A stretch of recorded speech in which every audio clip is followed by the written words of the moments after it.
Good evening, ladies and gentlemen. Welcome to this edition of Primetime Newscast, the English language on Canal, the International. I'm called Maureen. We'll begin with our top stories.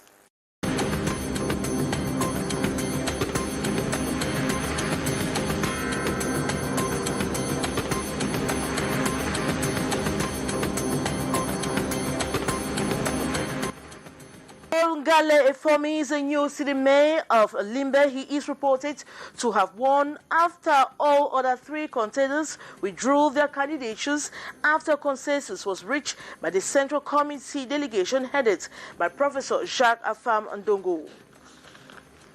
And as a part of activities to mark the International Women's Day, women and young girls have been drilled on entrepreneurial skills in the nation's political capital, Yaoundé. The training under the patronage of the Ministry of Social Affairs is aimed at rendering the women autonomous, boosting their values as women, as to prepare them as they celebrate the International Women's Day. And actors in the phytosanitary sector have met in Douala to discuss ways of making the sector more organized. The meeting comes at a time when the sector remains highly disorganized. Those were major stories. Details right ahead.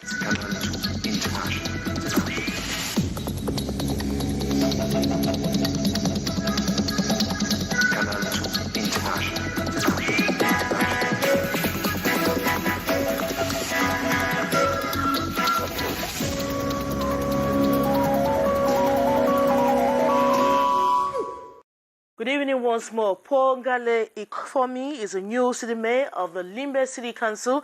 He is reported to have won after all other three contenders withdrew their candidatures after consensus was reached by the Central Committee delegation headed by Professor Jacques Afam Ndongo. The election witnessed several post-movements, but finally held this Friday. It is coming just a few days after the burial and death of the pioneer city mayor Mutanga Andrew, laid to rest over the weekend. We'll come back to that in our subsequent editions of Newscast.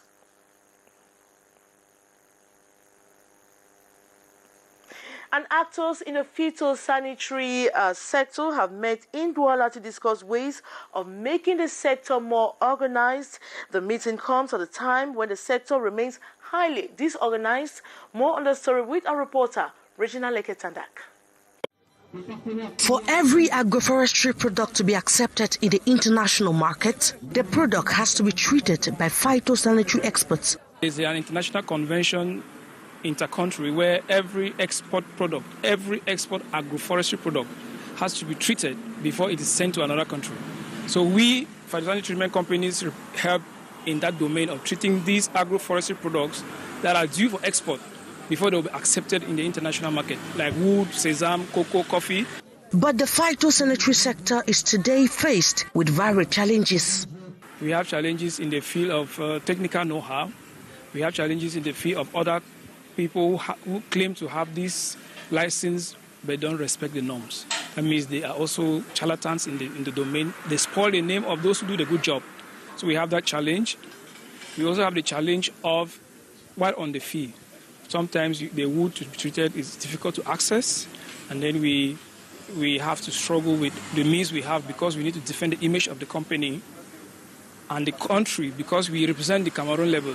Protecting the Cameroonian label thus calls for unity in the sector, a reason why the actors in this sector have met at GCAM's headquarters to discuss matters akin to them. The new representative of phytosanitary companies at the National Phytosanitary Council has affirmed there is a lot of disorder in the sector and she's here to unite all the actors.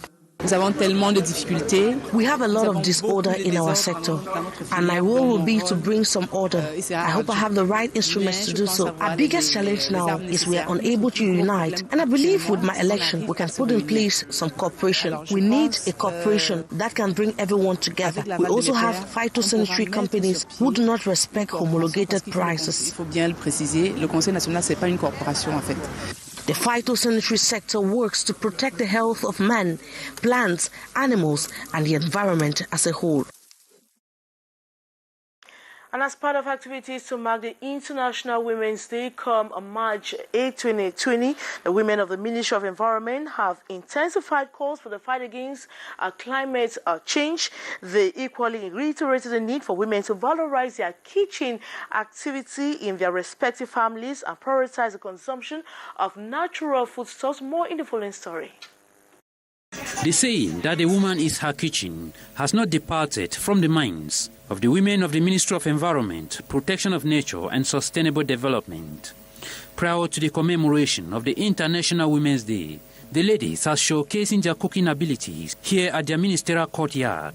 Dishes in abundance from all over the 10 regions of the country. This year we decided to do this gastronomy. We want to showcase the various dishes that we have in Cameroon. You know, Cameroon is in nature, so we have so many dishes. We have prepared the dishes in all the 10 regions, and so every region is represented. Now, looking at the name of our Ministry of Environment, Protection of Nature and Sustainable Development, we do everything to protect our nature. And while protecting, we are looking at the sustainability of the nature too. Each of the meals with outstanding specificities. I've prepared jama and kati. It's accompanied with fufu corn, tied on leaves. I tied this fufu on leaves because the Minister of Environment don't want us to be using plastics, and the plastics are dangerous for our health. So that's why I tied this on leaves. The women this March 3rd equally had heated roundtable debates on gender and climate change for sustainable development, reiterating the role they have to play to remedy the fast green phenomenon. The call for other women to play their role in the maintenance of a serene and befitting environment. Some hundreds of women and young girls have been drilled on entrepreneurial skills in the nation's political capital, Yaoundé. The training under the patronage of the Ministry of Social Affairs is aimed at rendering the women autonomous or boosting their values as women as they prepare to celebrate the International Women's Day. More in the following story with our reporter, Haisincha. There are over 300 girls and women seeking to gain entrepreneurial skills. The 2 days training to impact and empower the leaders become self-sustainable through the production of various products. Bathing soap production, we have liquid soap production, we have body oil, body lotion production, we have beaded sandal production, we have who's an entrepreneur, how to start up a business, we have how to build a team, how to write a good business plan, how to seek for funds for your business. The entrepreneurs who have battled with life difficulties challenge the women to rise up and make themselves women of substance. I thought I should also train other widows like me and orphans so that all of us can move together to alleviate poverty out of us. Widows are advised we don't need to sit down and be crying because you've lost a husband. Go out there and do something to earn a living, to help yourself, to help children. When you are occupied helping yourself and your children and your family, men will not come near to you anyhow. Men will not talk to you anyhow. You'll be respectful in the society. I want other widows to get up like me and work so that they can help their family and their children. Words of encouragement re-echoed by the Minister of Social Affairs, Pauline Irengenin, while presiding over the opening of the training forum. I call on all you trainees to use the knowledge that will be given to you from you trainers to act like good ambassadors in your various communities with the aim of transforming and empowering yourselves and other vulnerable groups. The young girls equally urged to constitute themselves into common initiative groups, build projects and seek government fundings.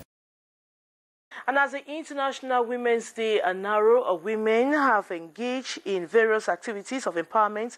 Dozens of the women are at the courtyard of the Ministry of Arts and Culture for an artistic fair where they have been exhibiting various products and opportunities to empower young girls. More with Hyson Chair.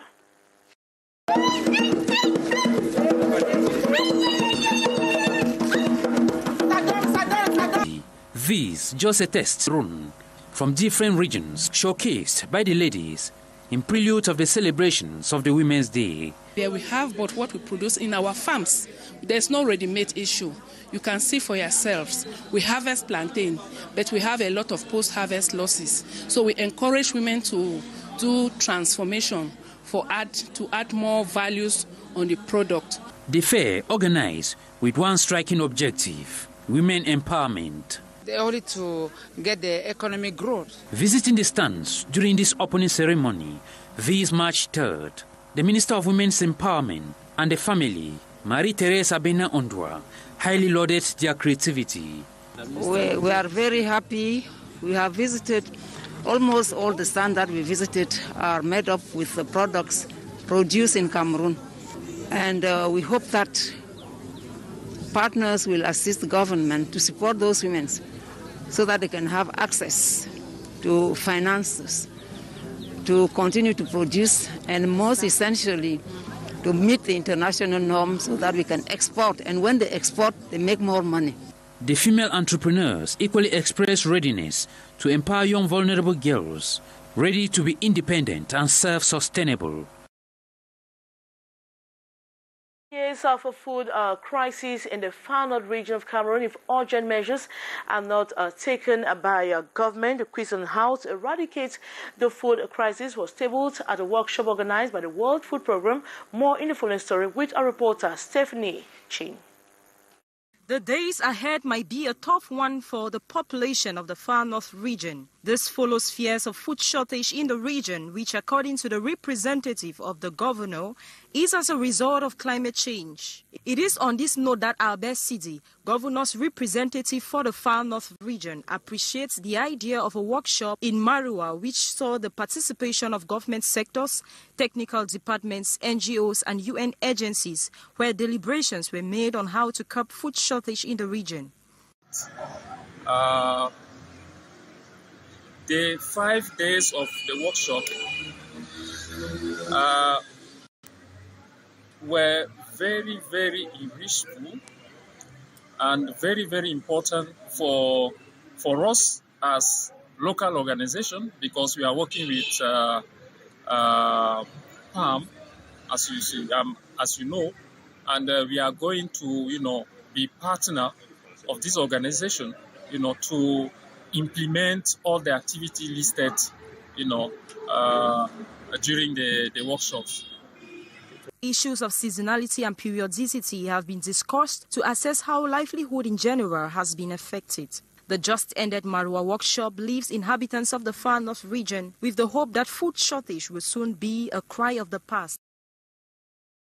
The far north region of Cameroon this time around to talk about a fire incident that has left inhabitants in the fear of the unknown. The fire caused by leaked fuel containers has been condemned by many persons, especially as the motor park that also served as storage for the illicit fuel had long been banned by the authorities. More in the following story. Many are said to have narrowly missed death following a wildfire that caused by leaked fuel at these motor parks situated in the far north regional capital, Marua. The popular motor park that also functions as a storage of illicit fuel from neighboring Nigeria had long been banned by administrative authorities, measures that seem to have fallen on deaf ears, and the practice continued in broad daylight with no sanctions nor interference with the set administrative authorities. The fire inhabitants see has again exposed government's poor governance system and corrupt tendencies for failing to take concrete actions. Another incident here, and it's enough for us. In this site, like the governor of the Far North region and the senior divisional officer of Tiamare were coming here in order to sensitize the population who are working here for the danger which you face here. And now we have indicator any measure was taken by those people. And for now, I have to reiterate the instruction of the authorities, administrative authorities, in order to tell those people that it's enough. They have to keep the site in all security. Ici à la gare routière, il y a un camion qui est venu en provenance de Nigeria avec le carburant. This man explains the cause of the fire incident. Il y avait des bidons qui sont percés là-bas. A truck left Nigeria transporting fuel. It carried gallons of fuel. Unfortunately, the gallons had holes on them. They were left for the next day. And besides, it's a tire repairer, and a bike rider came to buy fuel. When his tank was filled, he started his engine, and the next thing was fire. Now, the senior divisional officer tell me now that he called a meeting, a last meeting concerning this site, and I hope another decision will be taken, and we will come and tell population which is the new measure taken by the authorities. Material damage has been evaluated to millions of francs CFA. Meantime, the fear of the known is omnipresent, especially as the dealers in illicit fuel continue with the activity in hidden areas. Have been thinking to reconstruct drains in neighborhoods plagued by floods in Cameroon's economic city, Douala. These canals are said to have been poorly constructed. These problems was once again raised or exposed after torrential rainfall hit the city last night. More in the following story with our reporter Stephanie Chin. The year 2020 to be recorded in Douala. Violent floods devour many neighborhoods, carrying away real estate and humans, creating traffic jams, paralyzing many roads, a disastrous sight. We are finished. Government, please, Papa Paul. We don't have drainages. Drainages have been constructed all over Douala except Besenge. What wrong have we done?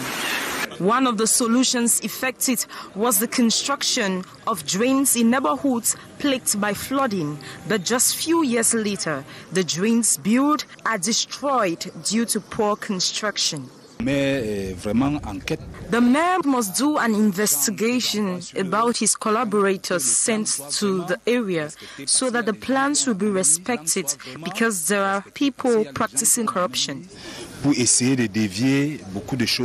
City Mayor of Douala plans with immediate effect to release drains and negotiate with occupants of the area.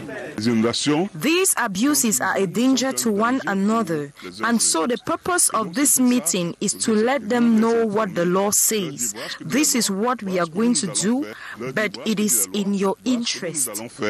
Mais c'est dans votre intérêt. The mayor has a construction plan at hand. The project concerns the development of the drain, and which will be involved in the construction of a concrete channel 8 meters wide by 2 meters high, with tracks on the banks, with a width of 8 meters.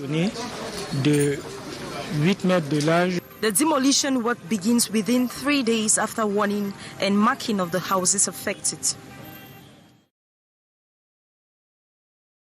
Report by Stephanie Chin brings us to the end of this edition of newscast in the English language on Canal the International. Thanks so much for watching. We have news in the French language at exactly 19:50, 7:50 with Alain Gislekanga. But I'll be back at same time on Monday for another edition of news in the English language. From me, good night.